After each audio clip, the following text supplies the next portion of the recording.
नमो बुद्धाय, जय भीम. मी तेजल खिल्लारे. लोकज्योती मराठी या यूट्यूब चॅनलमध्ये आपल्या सर्व प्रेक्षकांचे मनापासून स्वागत. 9 जुलै 1972 दलित पॅन्थर संघटनेचा पहिला जाहीर मेळावा. नामदेव ढसाळ व जवी पवार या दोघा मित्रांच्या चर्चेतून दलित पॅन्थर स्थापन करण्याचा निश्चय झाला. तो दिवस होता 29 मे 1972, म्हणून त्याला स्थापना दिवस म्हटले जाते. परंतु 9 जुलै 1972 रोजी दलित पॅन्थरचा पहिला जाहीर मेळावा झाला. त्याला प्रकटीकरण दिवस म्हणता येईल. आज 9 जुलै 2026 म्हणजे दलित पॅन्थरचा वर्धापन दिन आहे. डॉक्टर बाबासाहेब आंबेडकरांच्या शिकवणीतून आणि अमेरिकेतील ब्लॅक पॅन्थर चळवळीतून या चळवळीला प्रेरणा मिळाली. महाराष्ट्रात वाढत्या जातीय अत्याचारांना तोंड देणे आणि शोषितांना न्याय मिळवून देणे हा या संघटनेचा मुख्य उद्देश होता.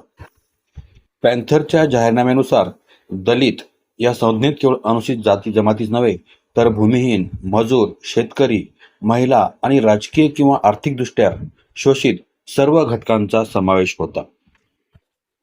इंदापूर तालुक्यातील बावडा या गावी सवर्णांनी टाकलेल्या सामाजिक बहिष्काराचे वडळ्याच्या सिद्धार्थ विहार वसतिगृहातील विद्यार्थ्यांनी आणि काही लेखकांनी म्हणजे राजा ढाले, नामदेव ढसाळ यांनी योग आघाडी स्थापन केली. बावडा प्रकरण या योग आघाडीतर्फे लढविले गेले. ही आघाडी फार काळ टिकली नाही आणि नंतर ब्लॅक पॅन्थरच्या धर्तीवर दलित पॅन्थरची स्थापना झाली. दलित पॅन्थरची स्थापना ही दलित साहित्य चळवळीतून झाली. त्यामुळे दलित साहित्य आणि दलित पॅन्थरचे मायलेकरांचे नाते आहे. दलित पॅन्थरच्या निमित्ताने लेखक कवींनी अन्याय अत्याचाराविरुद्ध संघर्ष करणारी संघटना स्थापने ही देशातील पहिलीच घटना असावी. अशा या दलित पॅन्थरचा 50वा वाढदिवस म्हणजे सुवर्ण महोत्सव महाराष्ट्रात 2-3 वर्षापूर्वी मोठ्या धुमधडाक्यात साजरा झाला. नामदेव ढसाळ आणि जवी पवार यांचा पॅन्थरची स्थापना आणि दळणघडीत मोठा वाटा असल्याचे सत्य नाकारण्यात काही अर्थ नाही. 1972 साली उदयास आलेल्या पॅन्थरला त्यांचे उद्दिष्ट सामाजिक विचारांचे प्रबोधन हा संघटनेचा गाभा होता. दलित पॅन्थर लोकशाही मध्यवर्ती तत्व हे संघटनेचे प्रमुख तत्व उराशी बाळगून जात, धर्म, वर्णविरहित, शोषणमुक्त, सुखी, समृद्ध, सुसंस्कृत, विज्ञानी व एकजिनसी समाज निर्मितीचे पायाभूत उद्दिष्ट समोर होते. दलित पॅन्थर्स ही भारतातील एक क्रांतिकारक संघटना होती जिने जातीय भेदभावाचा मुकाबला करण्याचा प्रयत्न केला होता. 1972च्या सुरुवातीच्या काळात राजा ढाले, नामदेव ढसाळ आणि जवी पवार यांच्यासह कवीच्या एका गटाने तिचे नेतृत्व केले होते. दलित पॅन्थरचे कार्य आणि आंदोलने. दलित पॅन्थरने दलितावरील अत्याचाराच्या विरोधात आंदोलने केले.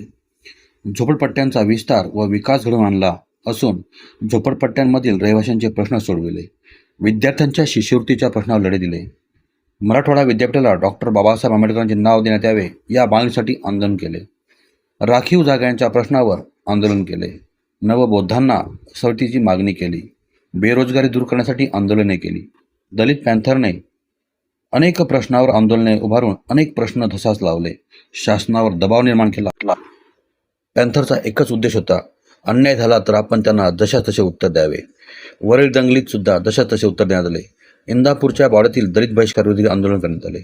अत्याचार निषेधार्थ केलेले गीताधन आंदोलन.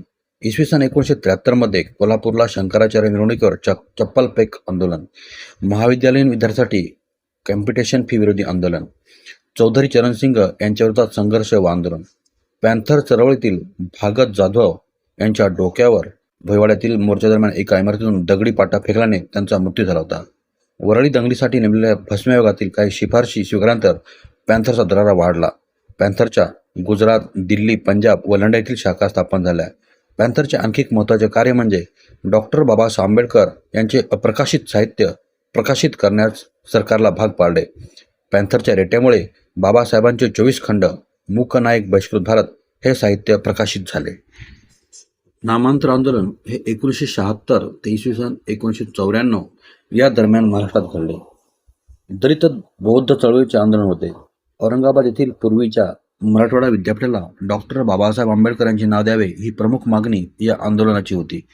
शेवटी 16 वर्षाच्या संघर्षानंतर या विद्यापीठाचे नाव बदलून डॉक्टर बाबासाहेब आंबेडकर मराठवाडा विद्यापीठ असे नामांतर नव्हे तर नामविस्तार करण्यात आला.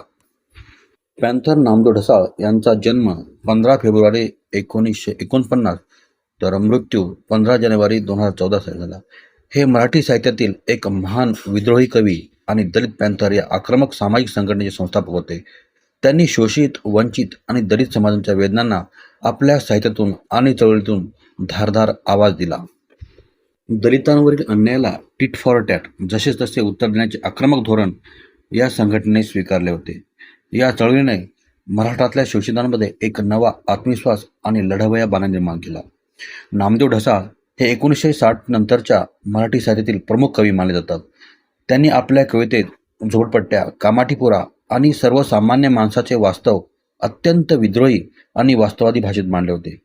गोलपिठा या सत्तेत जीव रमतो माझा, मूर्तिभंजक तुझी इयत्ता काय हे त्यांचे प्रसिद्ध काव्यसंग्रह आहे. त्यांच्या साहित्यातील व सामाजिक कार्याची दखल घेत भारत सरकारने त्यांना 1999 मध्ये पद्मश्री पुरस्काराने सन्मानित केले. तसेच त्यांना 2004 मध्ये साहित्य अकादमीचा जीवनगौरव पुरस्कारही मिळाला. त्यांच्या निधनानंतर त्यांच्या पत्नी मल्लिका अमरशेख यांनी दलित पॅंथरच्या अध्यक्षपदाची धुरा सांभाळली होती. दुसरे पॅंथर आपण जवी पवार म्हणून यांना बघूया. जवी पवार हे दलित पॅंथरचे महासंस्थापक, मराठी साहित्यिक, आंबेडकर चळवळीचे अभ्यासक, भाष्यकार व विचारवंत आहेत. पवार यांचा जन्म पिलवली तालुका चिपळूण या गावी झाला होता. पवार यांचा जन्म 14 जुलै 1943 हे कवी आणि कादंबरीकार आहेत, ज्यांनी दलित पॅंथर संघटनेची सहस्थापना केली आणि त्यांचे सरचिटणीस म्हणून काम पाहिले. जवी पवार हे आंबेडकरी चळवळीतील ज्येष्ठ कार्यकर्ते, दलित पॅंथर आणि सम्यक क्रांती या संघटनाचे प्रवर्तक, चळवळीसंबंधी विविध वृत्तपत्रे, नियतकालिकांमध्ये लेखन, विद्रोही आणि धम्मलिपी नियतकालिकांचे संपादन, प्रबुद्ध भारतचे कार्यकारी संपादक, नामांतर, रिडल्स, एनरॉन, आरक्षण आदी सामाजिक चळवळीमध्ये सक्रिय सहभाग, इंडियन रिपब्लिकन पार्टीचे मुंबई झोनचे अध्यक्ष. आपले तिसरे पॅंथर राजा ढाले, त्यांची माहिती आपण बघूया. राजाराम पिराजी ढाले यांचा जन्म 30 सप्टेंबर 1940 तर मृत्यू 16 जुलै 2019. हे आंबेडकरी चळवळीतील एक नेते, ज्येष्ठ विचारवंत, साहित्यिक, कवी, सामाजिक कार्यकर्ते, राजकारणी व बौद्ध साहित्याचे गाढे अभ्यासक होते. ते दलित पॅंथरचे आक्रमक नेते होते. दलित पॅंथरचे एक नेते राजा ढाले यांचे 16 जुलै 2019 निधन झाले. ढाले एक लढवय्या म्हणून प्रसिद्ध होते. एक विद्रोही साहित्यिक म्हणून ढाले महाराष्ट्राला परिचित होते. लिटिल मॅगझिनची चळवळ राबवणारे ढाले एकाएकी काळाच्या पडद्याआड झाले.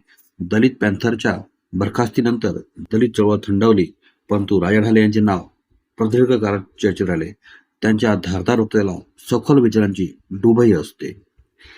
इंदू मिलच्या जागेवर बाबासाहेबांचं भव्य स्मारक व्हावं अशी त्यांची प्रबळ इच्छा होती. एकदा त्यांना मधु कांबळे यांनी प्रश्न विचारला की इंदू मिलच्या जागेवर डॉक्टर बाबासाहेब आंबेडकर यांच्या स्मारकाचा वाद आणि दुसरीकडे बाळासाहेब ठाकरे यांच्या स्मारकाचा वाद असे दोन प्रश्न गेले काही वर्षे चर्चेत आहेत. या दोन्ही प्रश्नाकडे तुम्ही कसे बघता? तर मुळात बाबासाहेबांचं स्मारक आणि बाळासाहेबांचं स्मारक अशी तुलना होऊ शकत नाही. तरीही आधी बाबासाहेबांच्या स्मारकाबद्दल बोलू. बाबासाहेब माणूस म्हणून किती श्रेष्ठ आहे व ते आता सगळ्या जगाने मान्य केलं आहे. कोलंबिया विद्यापीठात बाबासाहेबांनी MA ची पदवी घेतली. त्या विद्यापीठाने आमच्याकडे असा विद्यार्थी आजवर झाला नाही असं म्हटलं आहे. मला असं वाटतं की इंदू मिलच्या जागेत बाबासाहेबांचं स्मारक व्हायलाच हवं, पण ते तेवढं पुरेसं नाही. कोट्यावधी व चाहत्यांचा प्रश्न त्यामुळे सुटणार नाही. मी पूर्वी असं सुचवलं होतं आणि तेच आजही सांगतो की सरकारने तिथेच पुढे समुद्रात भर घालावी, कृत्रिम बेट तयार करावं आणि बाबासाहेबांच्या कला संस्कृती स्मारक तिथं उभा करावं. संग्रहालय बांधावं, बाबासाहेबांच्या वस्तू ठेवाव्यात, त्यांचा जीवनपट बनावा. अमेरिकेत स्वातंत्र्य देवतेचा पुतळा कसा आहे तसा समुद्राकडे तोंड केलेला बाबासाहेबांचा भव्य पुतळा उभा राहावा. अर्थात हा प्रश्न समाप्तीने सोडवायचा आहे. त्यासाठी योग्य जाणती माणसं निवडावी लागतील. उगाच कोणीतरी फालतू माणसाच्या हातात हे सगळं जाता कामा नये. आजचे अन्याय अत्याचार बघता आजच्या तरुणांना हेच वाटतं की दलित पॅंथरची पुनर्स्थापना व्हावी आणि जशाच तसे उत्तर द्यायला सर्वांनी तयार राहावे. जय भीम, नमो बुद्धाय. आमचे असेच नवनवीन व्हिडिओज पाहण्यासाठी आमच्या व्हिडिओला लाईक, शेअर, कॉमेंट व सबस्क्राईब करायला विसरू नका. धन्यवाद.